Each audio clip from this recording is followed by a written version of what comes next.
Nawawala ang isang Pinoy seafarer matapos umanong bombahin ang sinasakyan nitong barko sa Strait of Hormuz. Kasabay naman nito, ilan pang OFWs na naipit sa gulo sa Middle East ang nakauwi sa bansa. Para bigyan ng mukha ang balita, Mobile Journal, Ivan Tarinque.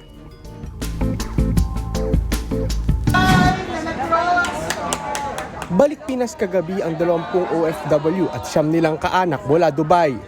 Dahil limitado ang flight doon, tumawid daw sila ng border para makarating ng Oman sa lumipad pa Pinas. May kasama rin silang 3 Pinoy mula sa Oman. Nakauwi rin ang 5 Pinoy mula Israel.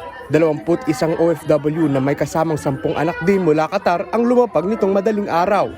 Sa bilang ng DMW, higit 100 na raw ang kabuuan ng mga nakabalik na ng Pilipinas. May ilan namang kinakailangan sumailalim sa debriefing dahil sa epekto ng pambobomba sa Middle East.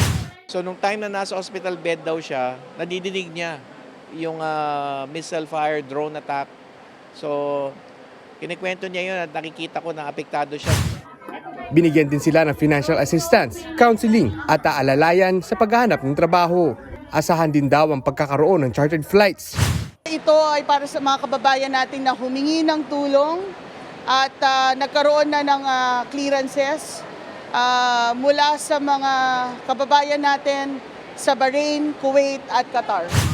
Isang Pilipinong seafarer naman ang nawala matapos umanong atakihin ang sinasakyan nitong barko habang dumadaan sa Strait of Hormuz.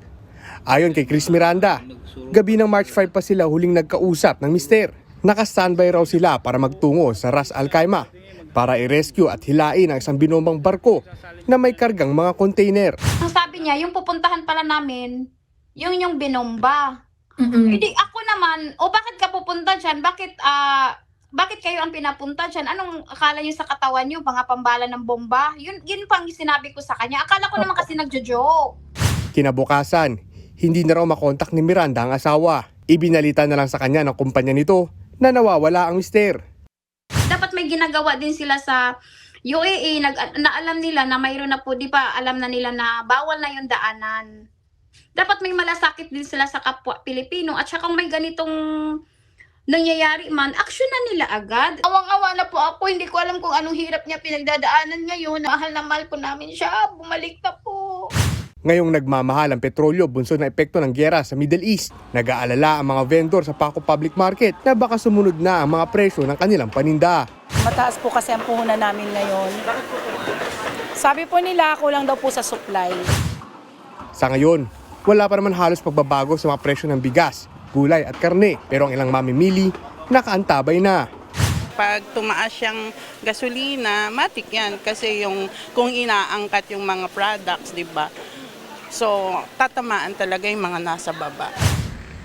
Ang Malolo City sa Bulacan, magpapatupad naman daw ng Earth Hour araw-araw na.